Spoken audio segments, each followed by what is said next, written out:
E aí pessoal, tudo bem? Eu sou Renato Sapiro, advogado de formação, esportista nas horas vagas e pai da Olivia, que é minha grande paixão. Sou sócio fundador da Sapiro Associados, uma consultoria focada em recrutamento jurídico e compliance, e sócio e cofundador da Reinvent Legal, uma escola de negócios voltada para o mercado jurídico. Este é o Retalks, um raio-x do mercado jurídico. Sejam muito bem-vindos. Este é um podcast leve e informal, onde falaremos com os principais personagens desse meio sobre carreira, tendências e curiosidades. E este é um podcast quinzenal, então já sabe, temos um encontro marcado segunda sim, segunda não.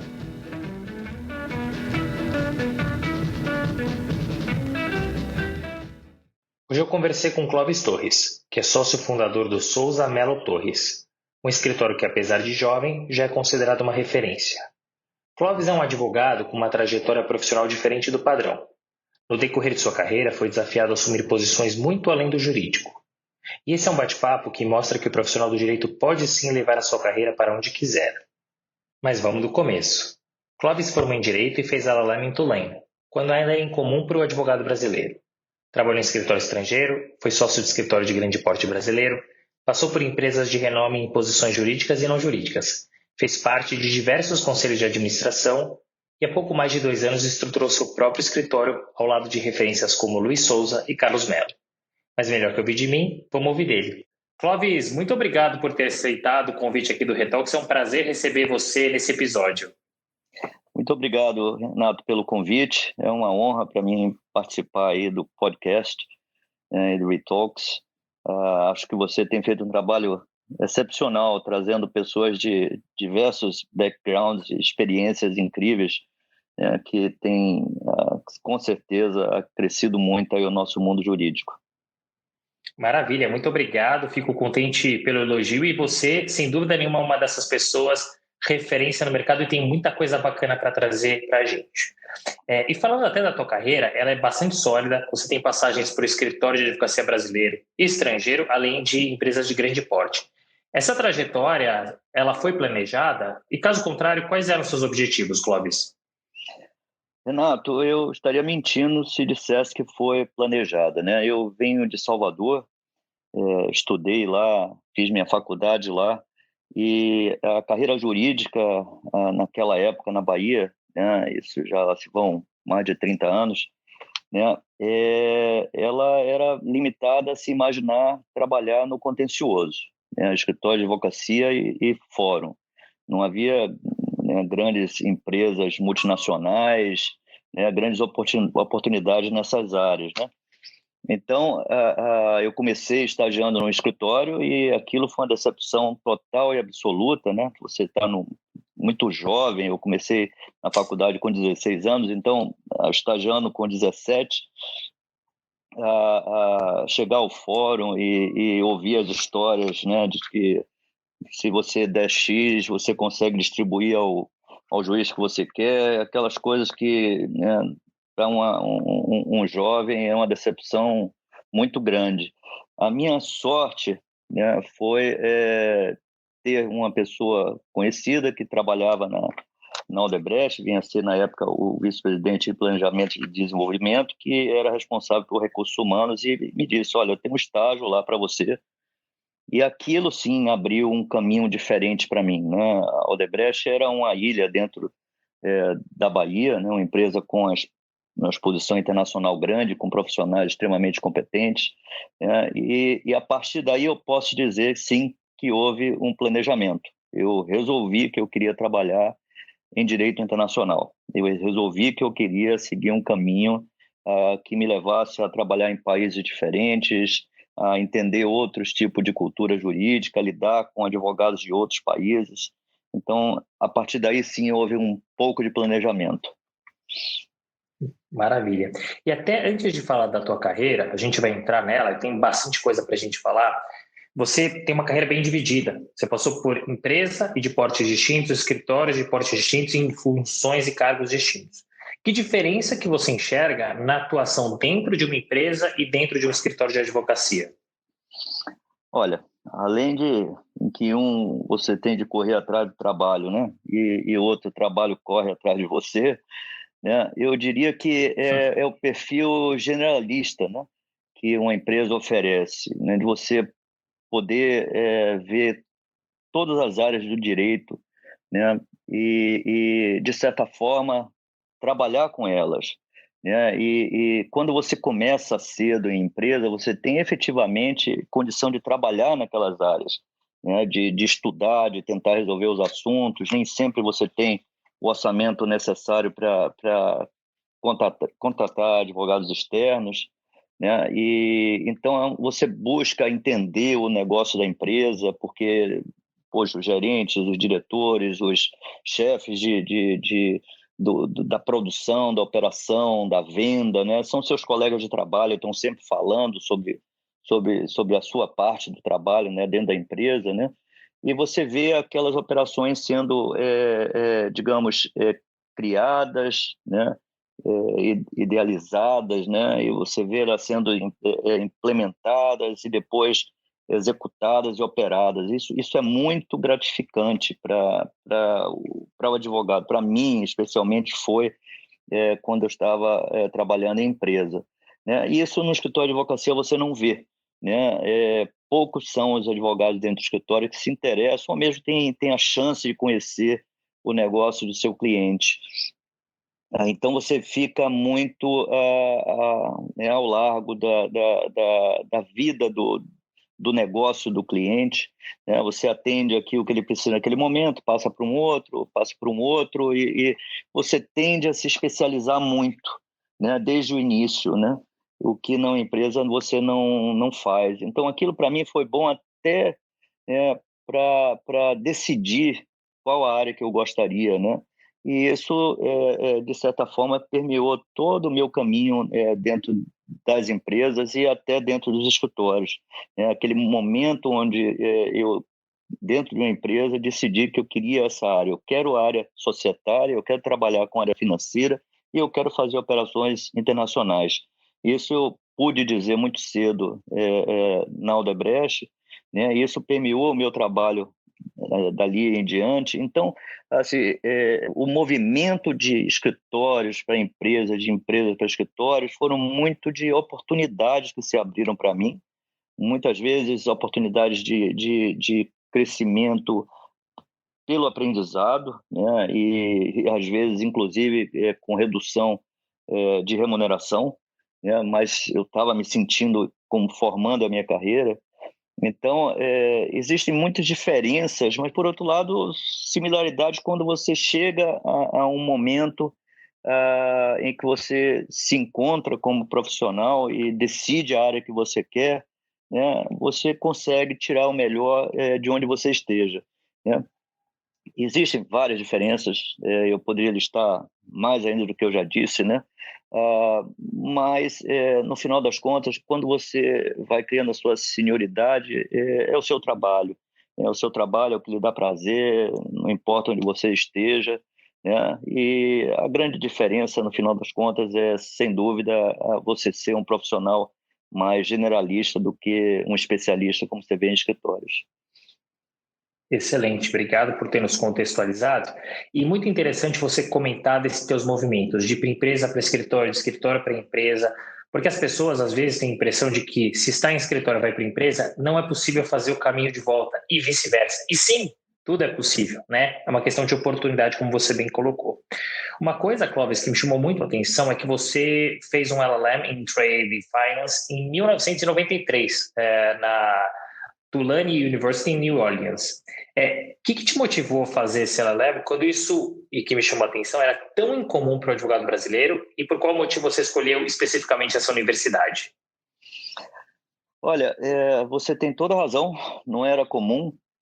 Se alguém me perguntasse se eu faria um LLM quando eu estava estudando Direito em Salvador, eu teria de correr para algum tipo de pesquisa que não seria definitivamente computador, porque naquela época, né, não tinha essa facilidade, né, e provavelmente não acharia a resposta. Mas, novamente, foi fruto do meu trabalho, no meu primeiro trabalho, realmente, dentro da Odebrecht. A Odebrecht contratou um advogado para ser o diretor jurídico, ele veio do Banco Mundial, havia feito um LLM na University of Pennsylvania, né? E eu disse, bem, é isso que eu quero para mim.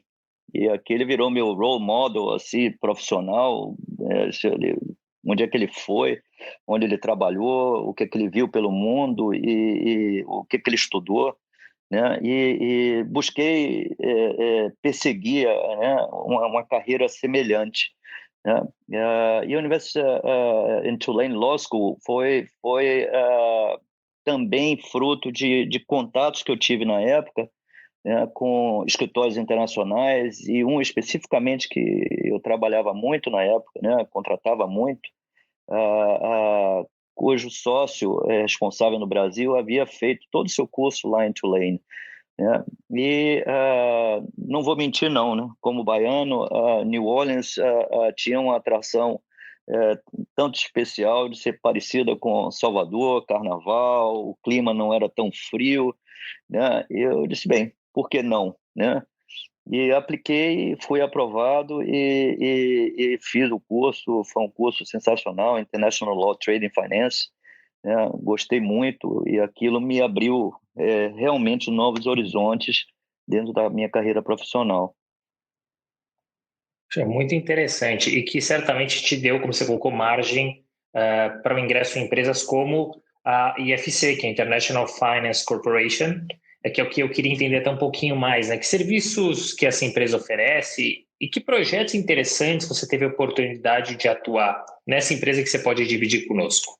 O IFC é parte do Banco Mundial, né, do World Bank.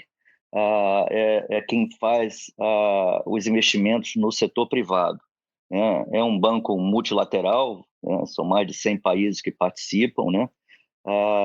E eu era, vamos dizer assim, era quase que um funcionário público internacional, né?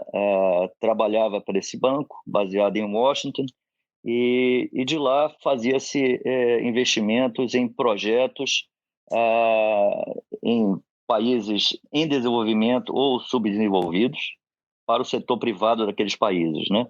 Então, por exemplo, o projeto aqui do Brasil da Nova Dutra, na época, né, hoje CCR, né, foi financiado pelo IFC. O IFC participou e vários outros órgãos de outros países, mas o IFC era sempre o catalisador dos investimentos, né? Ele começava e vários outros órgãos, sejam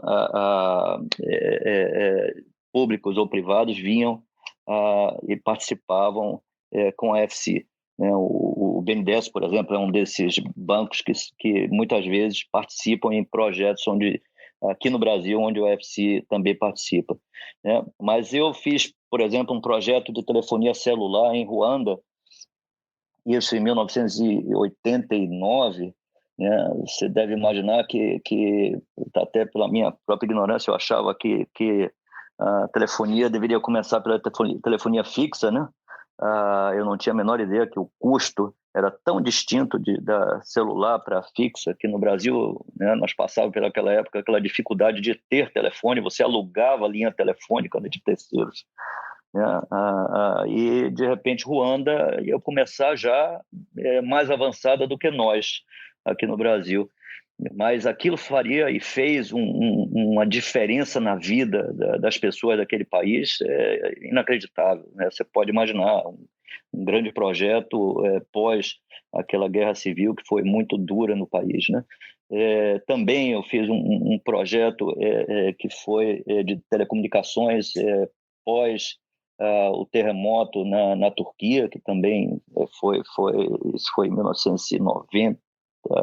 Desculpe, eu falei 89, mas não, foi isso aí, estou falando de 1998 e depois 1999 da Turquia, né? Então, assim, eram projetos prazerosos, né? E em países que, às vezes, você não poderia imaginar ir a lazer, né? E então eu tinha uma oportunidade de conhecer países incríveis, pessoas incríveis e realmente fazer diferença no meu trabalho, né? Você sabia que aquilo que você estava fazendo né, faria aqueles empréstimos, aqueles investimentos em equity, né, em ações, você faria diferença na vida das pessoas, porque aquele investimento privado ia gerar emprego, né, ia gerar, né, o pagamento de tributos, ia gerar crescimento na região. Aquilo era muito, muito interessante de se ver. Então, o UFC era isso, e isso, in a nutshell, é assim, o que foi, o que era o trabalho que eu fazia na época. Muito bacana. Alguns anos depois, em 2000, você recebeu um convite para se tornar sócio do Machado Meyer, né? Como é que veio esse convite? Como é que foi mudar literalmente da água para o vinho?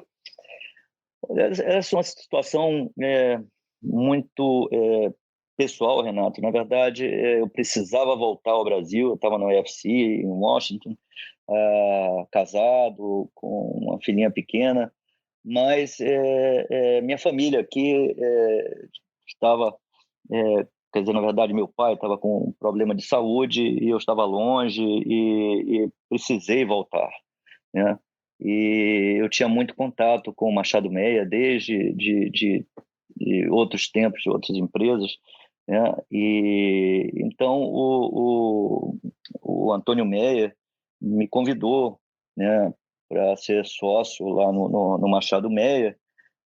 Eu aceitei com uma pequena condição, que era que eu pudesse abrir o Machado Meia em Salvador e ficar lá por, né, um tempo, justamente para poder estar próximo a meu pai. E então fiquei por um tempo até que ocorreu uma cisão do escritório e eu precisei voltar a São Paulo e trabalhar lá, principalmente na área de financiamento de projetos, né, Project Finance, que era o que eu havia mais feito no IFC em Washington. E aí fiquei mais full-time em São Paulo. Mas essa foi a história minha no Machado Meia, um escritório sensacional. Muito bem, o que me leva à próxima pergunta. Você ficou 3 anos lá como sócio do Machado Meyer, que é o cargo mais alto dentro de um escritório de advocacia. Dito isso, o que te fez aceitar um convite da Vale e que desafios que você encontrou nessa sua primeira passagem pela empresa? Olha, francamente, o escritório era excelente, como eu disse, sensacional, com clientes de todos os lados, né, de todos os países, né, mas eu sentia falta daquela dinâmica de empresa, né, de participar dos negócios, de ver aquele dia a dia, né, e o que era diferente no escritório realmente. E surgiu uma oportunidade na Vale de um amigo de longas datas assumir, né, como consultor-geral, General Counsel, né, e me chamar para ser o diretor jurídico corporativo que trataria de todas as operações de M&A, de financiamento de projetos, de captação de recursos, né, no Brasil e no exterior, e responsável justamente pelas operações no exterior, jurídico no exterior, né, as operações jurídicas. Então, aquilo soou como música para mim, né, nos meus ouvidos. Conversei com os sócios principais do Machado Meia e os sócios meus pares lá, né, e apesar de um pouco triste, porque realmente, né, escritório de advocacia é onde você tem a sua profissão como core business, né? Você vai para uma mineradora como a Vale, o core business é a mineração, é a operação de mina, né? O engenheiro de minas, é o geólogo, aqueles são os core professionals, né? Mas realmente essa coisa falou mais alto e talvez até o fato de eu ter né, sido não obrigado, né, mas eu precisava ter voltado do AFC, aquilo me fez, digamos, aceitar mais facilmente o convite da Vale, né, e retomar aquele tipo de trabalho que eu estava fazendo, né. Os desafios na Vale foram excepcionais. Nós estávamos, na época, né, num momento de crescimento muito grande. O preço do minério de ferro, da tonelada, estava altíssimo, né? O Roger Agnelli era o CEO na época, queria crescer e tinha essa estratégia bem traçada, né, de comprar competidores, de entrar em novos mercados, de diversificar um pouco a empresa, né? E então eram muitas operações de M&A, viagens pelo mundo inteiro. Eu me vi em situações até engraçadas, como eu fui abrir o escritório da Vale em Ulaanbaatar, na Mongólia, né? E me convidaram para ver a mina, que a Vale tinha interesse, que havia conseguido a concessão, né? E eu achei que fosse uma coisa simples e entrei de terno e gravata, né, num helicóptero russo enorme, né, com as portas abertas, e fomos para o meio do deserto de Gobi, e pousamos no meio, naquela área, né, com aquelas tendas que pareciam iglus, né? E você pode imaginar que definitivamente eu não estava apropriadamente vestido e definitivamente preparado para aquela viagem, né? E a todo momento eu brincava com os geólogos e dizia: olha, não foi para isso que eu vim para a empresa, não. Eu sou advogado, vamos voltar, que esse negócio aqui tá.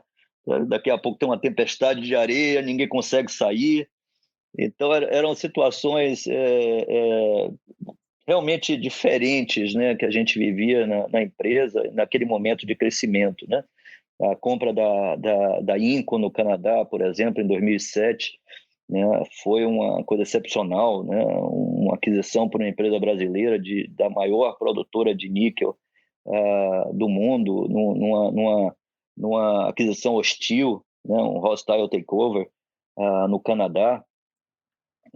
Todas as negociações com o governo, 18 bilhões de dólares canadenses, né? E sai de lá correndo para a Indonésia para evitar uma mandatory tender offer, porque a Inco tinha um investimento numa empresa lá, né, a mudança do controle poderia gerar, então, essa mandatory tender offer, e nós queríamos evitar, porque seriam mais recursos a serem dispendidos, e já, né, os 18 bi já era muito.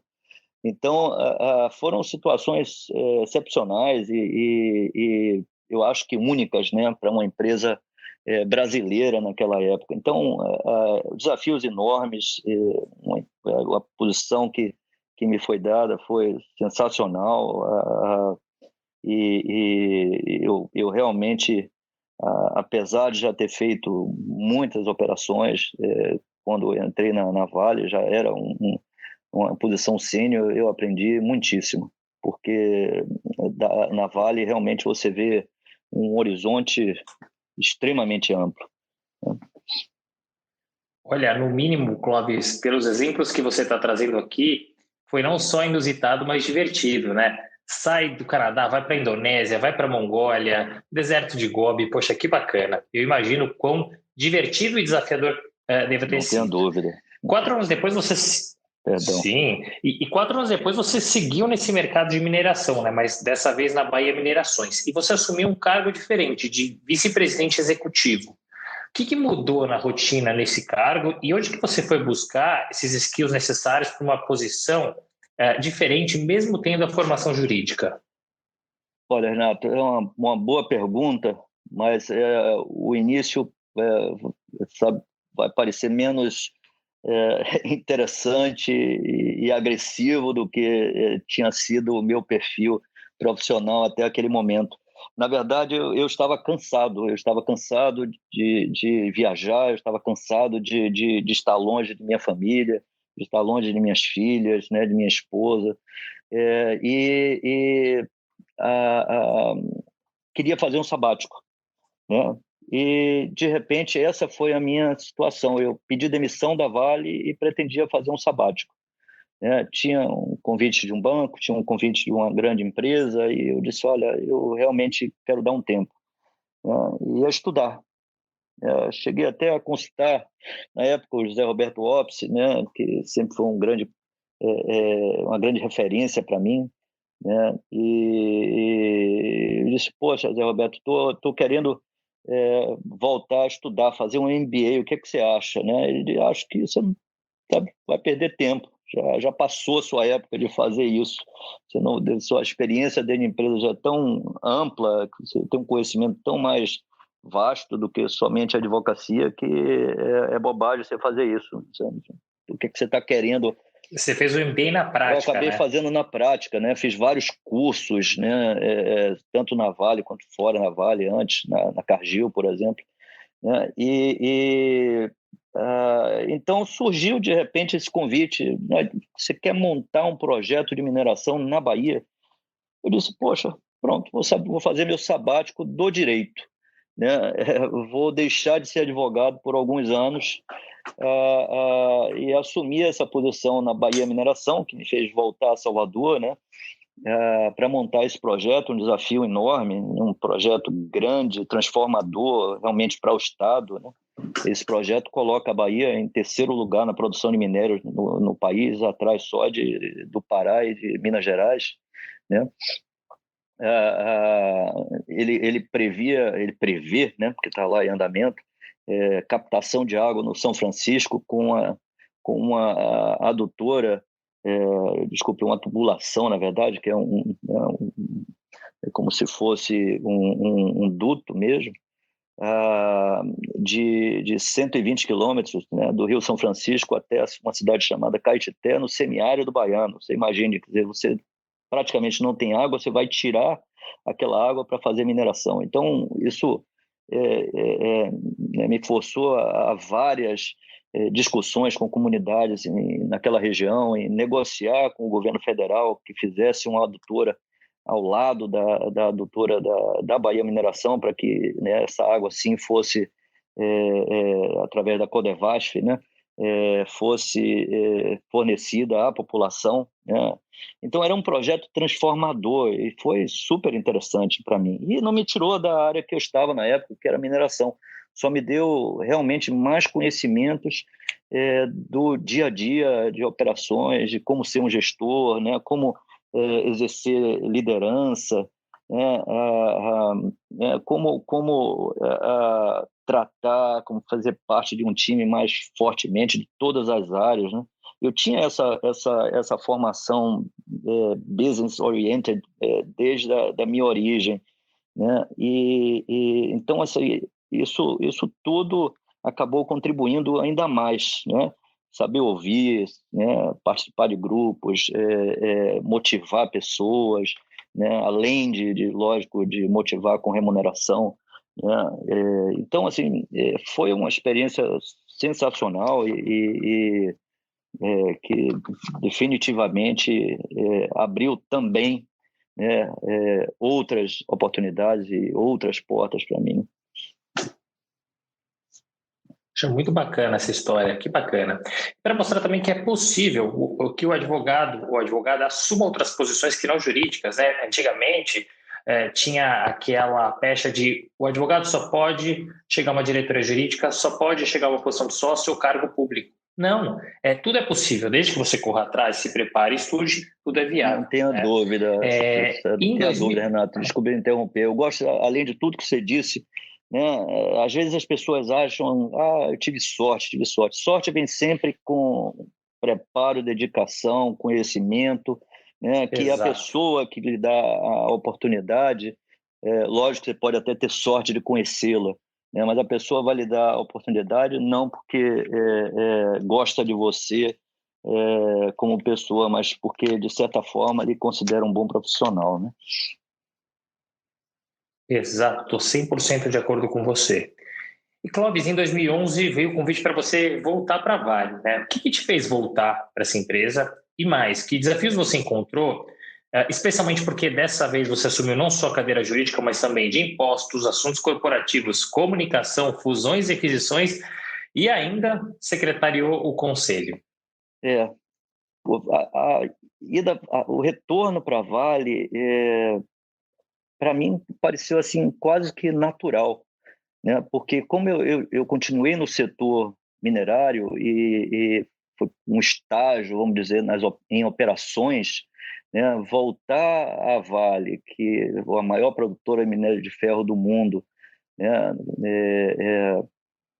Com conhecimento de todas aquelas dificuldades, obstáculos, né? E das coisas boas também que a gente vê na operação, né? Mas, poxa, com a experiência no licenciamento ambiental no chão, de ver as coisas, qual é o problema, qual não é, ir aos órgãos, né? Procurar aquilo bem, de entender de perto a dificuldade para poder oferecer alternativas, né? O fato de ter cuidado também da comunicação e da relação com as comunidades, né? Poxa, preparar uma cidade pequena para a chegada de uma obra enorme que vai sobrecarregar o sistema educacional, o sistema de saúde, a segurança pública, né? Vai criar um desconforto muito grande. Você pode imaginar que é só não, vamos gerar emprego, vai estar todo mundo feliz. Aquilo vem com um custo enorme para aquelas comunidades, né? Então, isso, quando eu entrei na Vale, foi essa experiência que eu descrevi ao conselho, quando eles me deram as boas-vindas, né, de volta, né? A riqueza da operação, né, de um projeto grande como aquele que foi da Bahia Mineração, né, de entender mais a parte jurídica, né? Como você responder melhor a, ao contencioso que era gerado em algumas operações, como você preparar melhor as cidades, a conversa com os gestores dos projetos, né, que precisávamos olhar mais de perto quando entrávamos num projeto, né, entender a dificuldade realmente daqueles que estavam no campo, né, e que eram responsáveis pela riqueza da empresa, né, gerar a riqueza da empresa. Quando eu pensava nisso, quando o Murilo, na época, era o CEO, Murilo Ferreira, ele me ligou, era isso que eu pensava, né? Quando a gente conversou, eu disse, poxa vida, eu vou conseguir fazer um trabalho muito melhor agora. Então, assim, além, lógico, da dimensão da empresa e assumir o cargo realmente de chefia do departamento, e vi aqueles outros, sem dúvida, fiquei com um pouco de receio, né, de assumir áreas tão relevantes numa empresa tão grande, né, mas a Vale tem um quadro de profissionais sensacional, realmente muito experientes, que trabalham duro, né? Então, era um trabalho de liderar, era um trabalho de saber ouvir, era um desafio de, lógico, procurar entender e poder informar, né, aquilo ao conselho de forma correta, né, e trazer também, como secretário do conselho, a mensagem do conselho dos acionistas para a empresa, né, buscar que aquilo fosse sempre um trabalho bem transparente e fluido, né, porque quando eu entrei na Vale, ela estava no início da implementação de uma nova governança com o conselho, criando vários comitês e buscando realmente essa fluidez, né, de informação, que houvesse uma rotina de informação para o conselho, para que eles pudessem se preparar melhor para as reuniões e para tudo que a diretoria levava para a deliberação né, do colegiado. Então, assim, foi um desafio enorme, não foi realmente fácil, né? Lógico, todos se lembram e não podemos esquecer mesmo da tragédia lá de Fundão, né, da Samarco. Na época eu estava na empresa, não vou dizer felizmente nem infelizmente com relação a Brumadinho, porque é infeliz para qualquer um, né? Seria muito duro para mim passar por duas tragédias como aquelas, né? Dois desastres. Então, tivemos vários momentos que eu diria diferentes da minha primeira passagem pela Vale, né? Porque Novamente, a empresa tinha, com o Roger, né, tinha muito recurso, o minério com preço recorde, e na segunda passagem, né, com o Murilo, o mercado mudou completamente, tinham novas empresas, tinha um excesso de produção, excesso de oferta, né, do produto, e o minério caiu de 180, $190 a tonelada para 37, $38 a tonelada. Então foi um momento mais difícil, né, que também me deu né, a possibilidade de aprender e viver aquele momento de corte de custos, né, de olhar bem de perto o orçamento, né, de criar parcerias com escritórios de advocacia, né, porque você está num bom momento, você pode pagar melhor, você está num momento pior, você pede um esforço de todos, né, inclusive dos parceiros dos escritórios de advocacia, né, de pensar melhor em formas de trabalhar com os seus honorários, né? Isso, a gente pediu esse esforço na época, vários escritórios.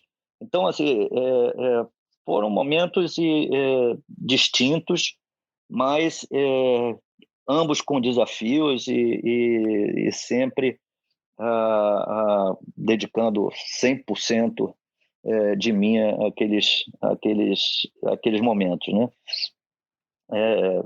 Muito duro, Muito bem. mas a gente aprende, né? Learning and Isso. work. Você vai aprendendo ali durante o trabalho, né? E pedindo ajuda.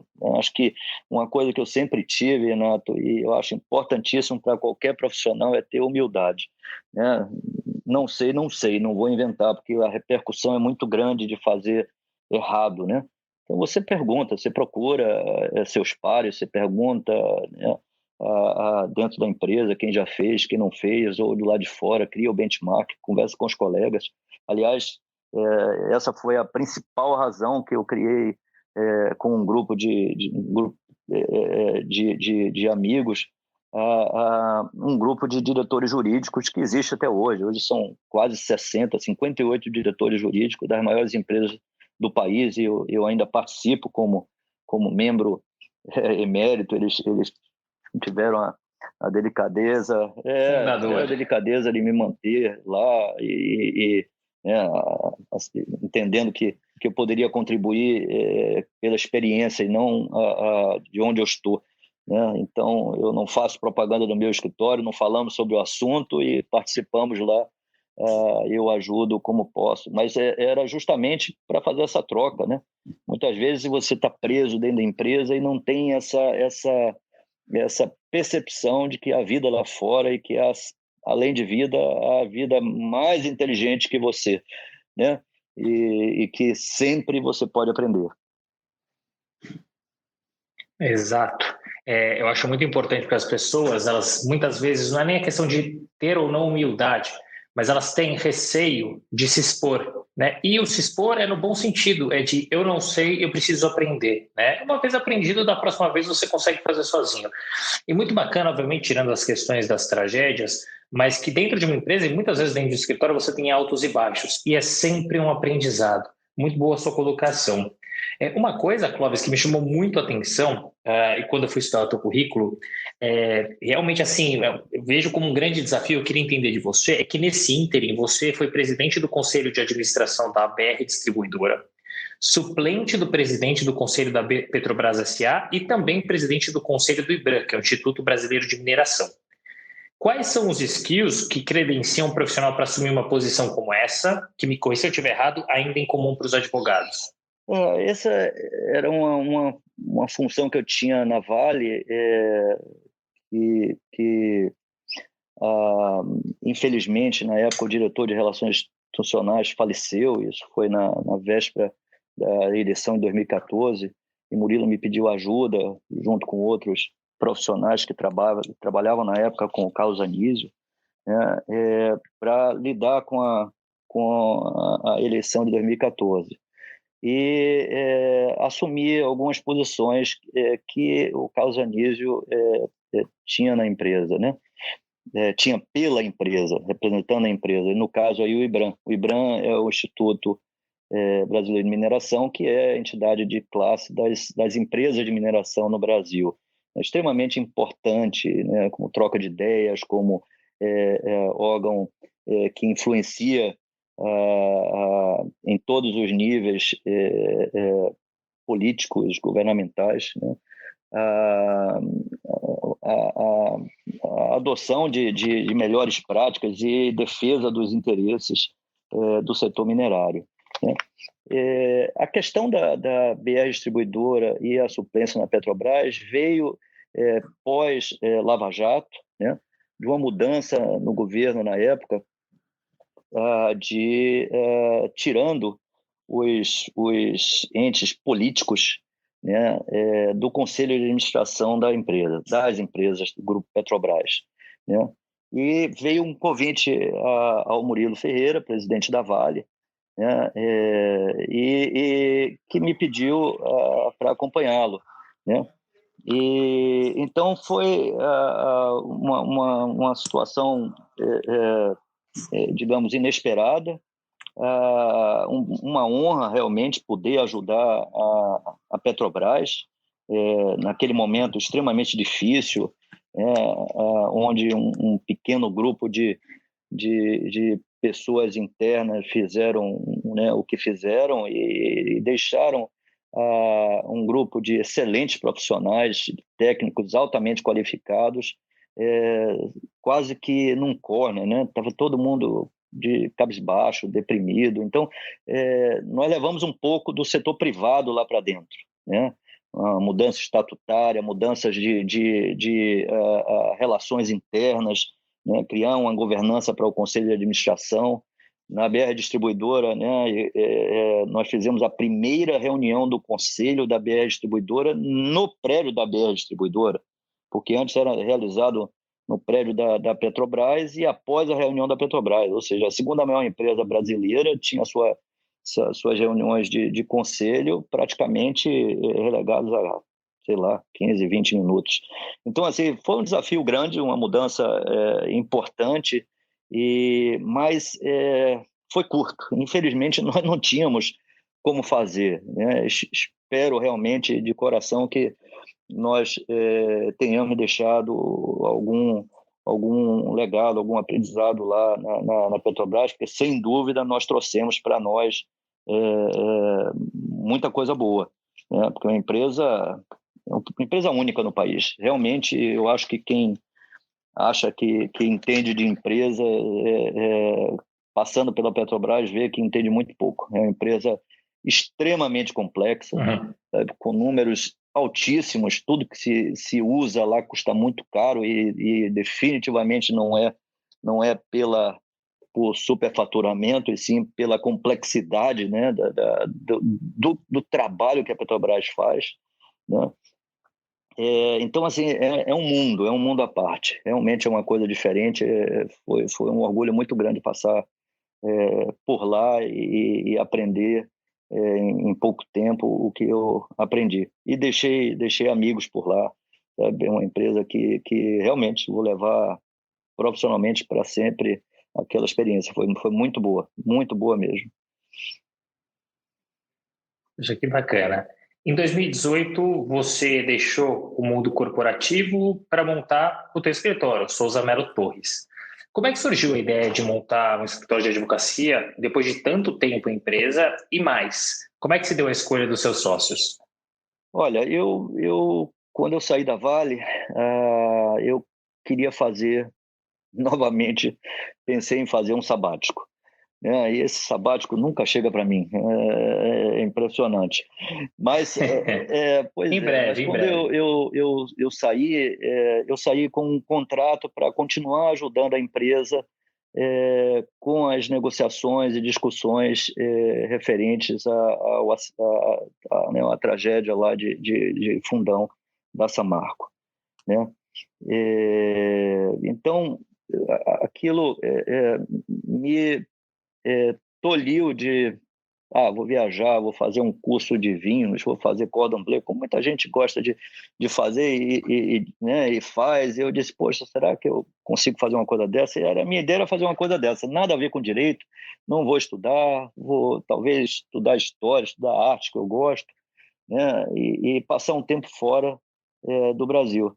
Então, assim, veio aquele assunto né, da Vale que não era um assunto fácil, e veio também um trabalho para a empresa acionista majoritária da Bahia Mineração, com quem eu trabalhei, e aqueles 2 contratos eu passei a gerir e trabalhar sozinho de casa mesmo. Foi muito bom, né? Para ERD, Eurasian Resources, eu acabei indo umas 6 vezes para a China em 4 meses, uma negociação que eles me pediram apoio. Trabalhei em uma operação deles de cobalto no Congo, mas sentia falta de estrutura, sabe, Renato? Sentia falta de companhia, tinha falta de com quem que eu vou dividir, discutir essa ideia. É uma coisa que eu tinha muito na Vale, né? Onde eu passei na minha vida profissional. Então, eu disse, olha, sabe uma coisa, vou voltar, né, a trabalhar. E fiquei em dúvida em quê, né? Porque como eu fiquei aí por alguns anos como chefe da área de M&A da Vale, eu tinha uma grande noção de valuation, de sinergia, de discutir questões quando fazíamos uma aquisição ou uma venda, né, de ativos, né, eu disse, poxa, talvez eu vá para o M&A. E cheguei até a conversar, né, mas pensei melhor e achei que, eu disse, sabe uma coisa, eu posso oferecer muito mais estando no escritório do que numa empresa, numa boutique de M&A ou num banco de investimento, onde aquelas pessoas estudaram a vida inteira aquilo e sempre fizeram aquilo, né? Eu tenho um diferencial como advogado, né? E não tenho um diferencial, a meu ver, como executivo de M&A, né? Então foi essa cabeça que me fez começar a procurar voltar para o escritório de advocacia, né? Conversei com um grande escritório, conversei com um escritório de tamanho médio, e o pequeno seria o meu, né? Eu disse, bem, a minha dúvida era, volto para um escritório, entro no escritório, né? Ou abro o meu próprio, né? Após as conversas, eu percebi que seria melhor abrir meu próprio escritório, né? E quando eu conversei com o Carlos, né, o Carlos de Mello, nós havíamos sido sócios no Machado Meia, sempre foi meu amigo, né, e ele havia saído do Machado Meia, montou o escritório dele e estava bem no Rio e São Paulo. E eu disse, Carlos, como é que foi a sua experiência? O que é que você olhou? O que é que você não olhou? Ele disse, vem olhar daqui de dentro, vamos trabalhar juntos. Foi as simple as that, né?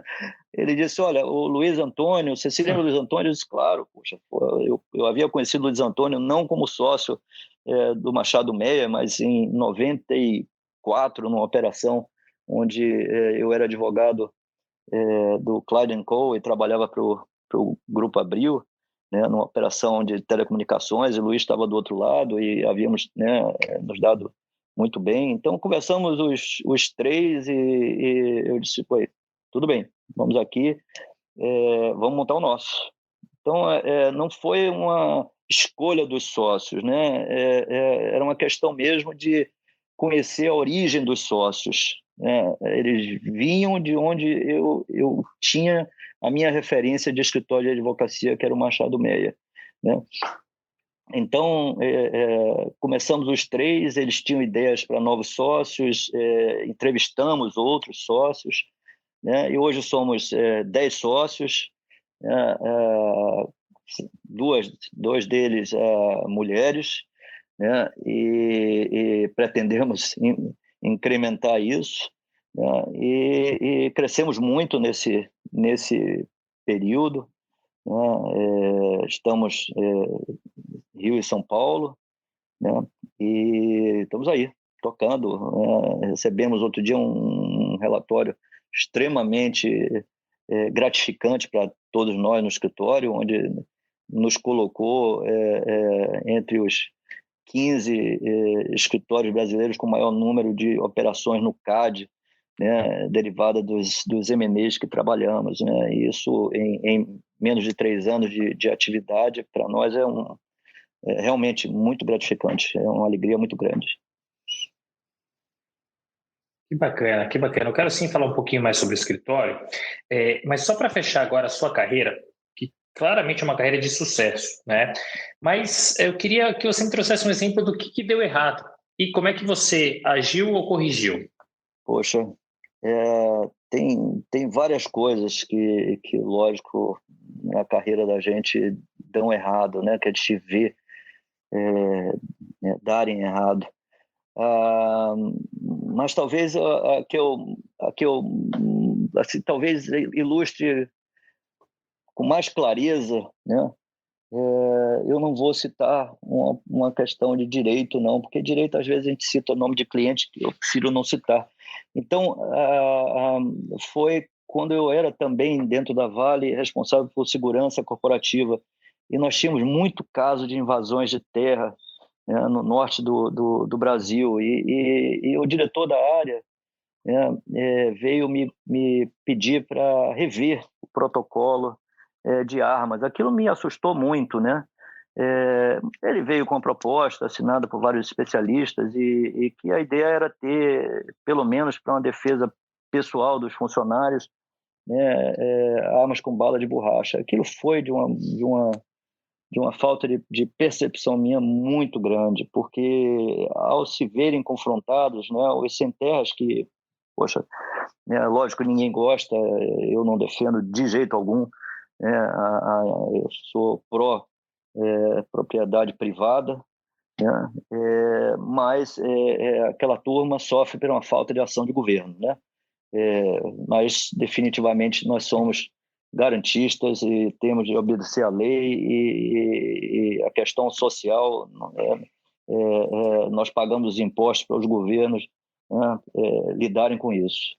Então, mas ao reagirem com balas de borracha, eles levaram foi chumbo de volta, né? E felizmente ninguém ficou gravemente ferido.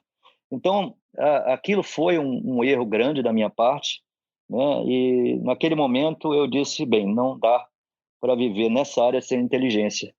O Beltrame, né, que havia sido secretário de segurança aqui no Rio, muito festejado, né, havia deixado o secretariado e eu o convidei para ser consultor de segurança então na Vale, e ele, a primeira coisa que ele fez foi rever esse protocolo de armas e substituir armas por inteligência. Então, a Vale tinha drones, tinha informação e aqueles drones viam os movimentos próximos às terras da empresa, né, e a partir disso podia buscar na justiça medidas cautelares que evitassem qualquer tipo de confronto, né? Então, esse eu acho que ilustra bem o que a gente pode fazer errado quando a gente não pensa bem ou ouve, ou procura ouvir, né? Naquilo que nós não somos experts, né? Mas, felizmente, deu tempo para consertar e consertar bem. Que bom, que bom. Obrigado por dividir conosco. Agora sim, Clóvis, falando um pouquinho do escritório, você comentou, ele é jovem de fato, mas ele vem crescendo rapidamente, né? Que perfil de profissional que vocês buscam no escritório? E aí eu estou falando tanto do aspecto comportamental quanto técnico, e como é que vocês fazem a seleção desses profissionais? Nós usamos, Renato, empresas para nos ajudar na busca dos profissionais, né? Lógico que, às vezes, você tem pessoas que você conhece, mas nós preferimos sempre mandar esses currículos para as empresas pela avaliação que eles sabem fazer e que não é a nossa expertise, né? Avaliação psicológica, por exemplo, comportamental, né? E agora, tem algumas coisas que nós sempre buscamos deles, né? A qualidade do trabalho. Eu diria que, em primeiro lugar, tem que saber falar português, escrever português, né? Que hoje vou lhe falar que com tanta internet, pois é, Antes até do com inglês, tanta internet, com tanta coisa, né? As pessoas acabam, os jovens estão esquecendo de saber, esquecendo como se escreve, como se fala português, né? Ter sentido de liderança, saber trabalhar em equipe, né? Contribuir ao grupo como um todo, né? Você ter ali essas qualidades são muito importantes, né? Então, inovação também, né? Essa turma hoje mais jovem traz muito isso, né? Um espírito que lida muito bem com inovação e que sabe buscar, né, por exemplo, inteligência artificial, que hoje é muito comum nos escritórios, né? Ver o que é melhor, como é que se usa melhor, né? E sugerir mudanças, né?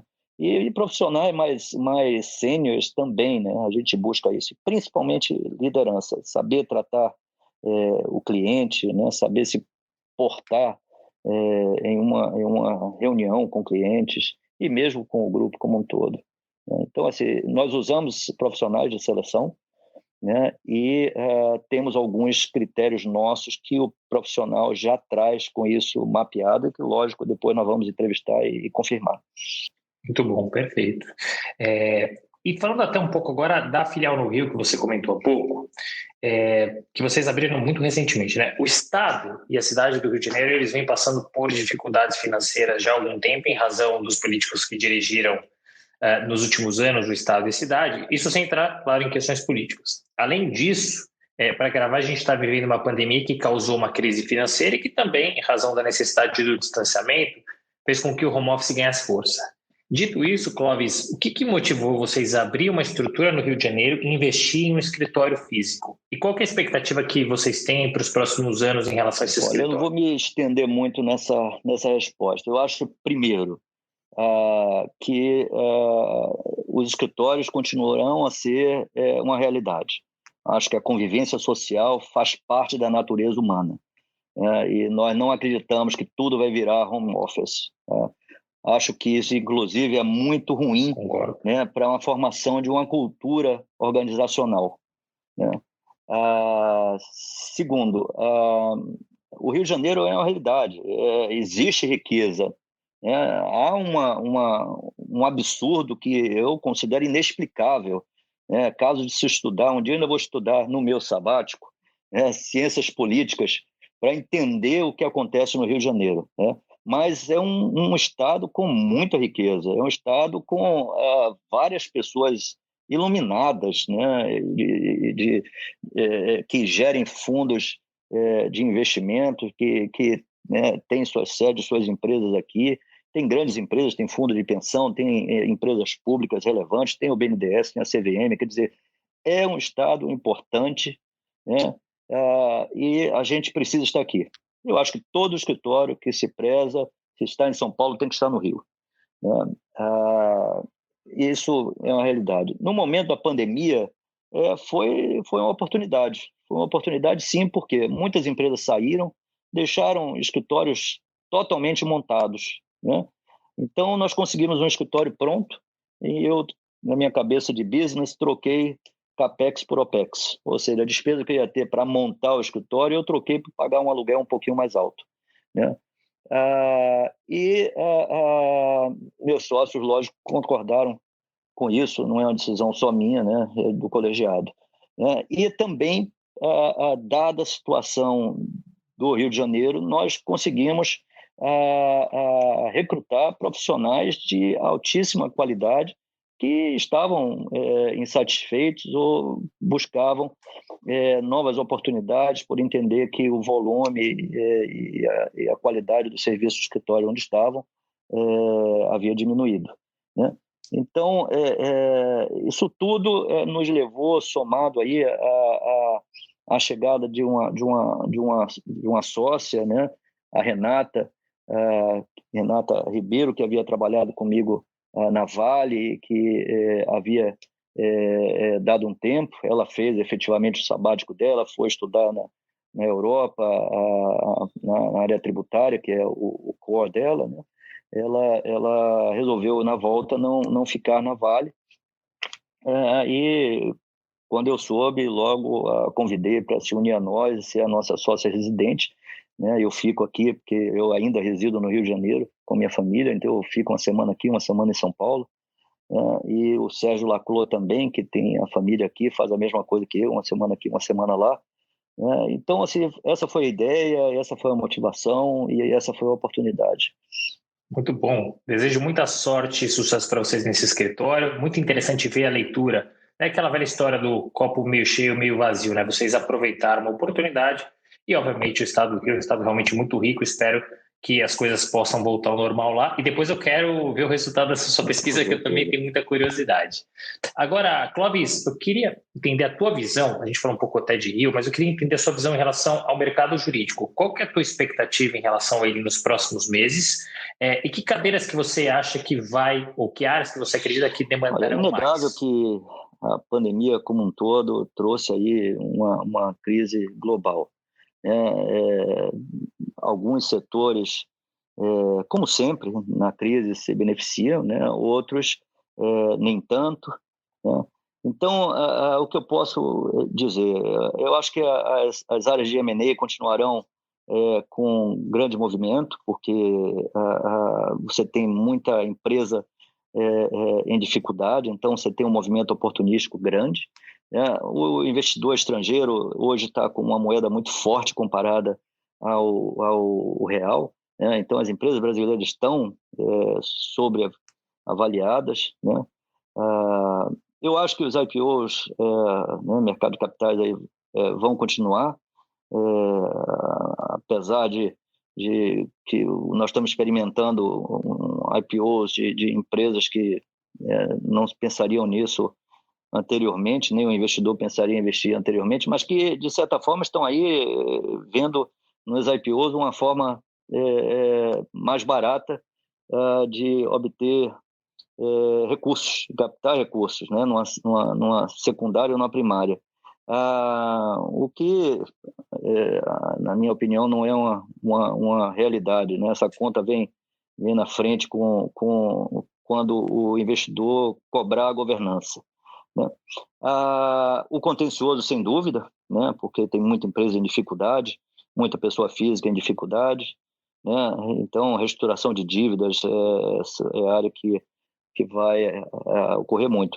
Agora, tem aposta, sem dúvida, aí, do governo em investimento em infraestrutura para o próximo ano. O setor de saneamento, né, que está indo aí a processo de privatização, os Correios, a Eletrobras, como foram anunciados. Mas isso remains to be seen, né, se o governo realmente terá força e vontade, né, quase que num período pré-eleitoral, né, porque ano que vem já começa a mobilização para 2022, no processo aí de eleição presidencial e estadual, as majoritárias, né, de Senado e Câmara, né? Então, esse movimento, eu ainda tenho um pouco de dúvidas, né? Mas que o Brasil precisa de investimento em infraestrutura, precisa. Precisa só ver se o setor privado consegue participar e se terá financiamento apropriado para isso. E para fechar, Clóvis, quais conselhos que você daria para os profissionais do nosso mercado, isso independente de senioridade, tomando por base tudo o que você viveu e aprendeu e que você gostaria de Olha, eu compartilhar não com gosto de eles? chamar isso de conselho, não, porque conselho tem uma posição mais dura e geralmente eu só dou a quem pede mesmo, viu, Renato? Mas como sugestão, né, mais do que nunca, eu acho que o profissional tem que conhecer o seu cliente, ser parceiro, né? Isso é importante, né? Você entender as necessidades e ter flexibilidade de lidar com o seu cliente. Buscar inovação, eu acho que inovação é a palavra da vez, sim, né? Isso lhe permite reduzir custos, aumentar suas margens e, portanto, oferecer também a um custo mais baixo um excelente trabalho ao seu cliente, né? Mas é isso aí, eu acho que também, né, como eu falei antes, um pouco de humildade profissional nunca é demais, né? E ser parceiro, conhecer seu cliente é extremamente relevante. Eu queria alertar também como uma sugestão importantíssima, né? Como eu lido com vários diretores jurídicos, né, a diversidade é hoje uma necessidade, né? Eu acho que nós precisamos participar, não podemos deixar de trabalhar, né, para implementar essa política dentro dos nossos escritórios e das empresas, né? Não podemos ficar insensíveis a essa situação. Então, essa é uma outra sugestão que eu gostaria de compartilhar. Clóvis, muito obrigado pelos conselhos / sugestões. Foi um enorme prazer ter você aqui no Retalks. Eu estava bastante ansioso, curioso para bater esse papo, porque você tem uma carreira muito bacana e que mostra claramente os vários caminhos possíveis para um profissional do direito. Muito obrigado. Eu dividi um pouquinho aí do que foi a minha vida profissional. Eu espero que possa ajudar aí a seus seguidores, seus ouvintes, né? E, novamente, um obrigado e uma honra participar. Fim de papo. Se você gostou, recomenda para os seus amigos. Se não, fala comigo que eu quero te ouvir. Até a próxima.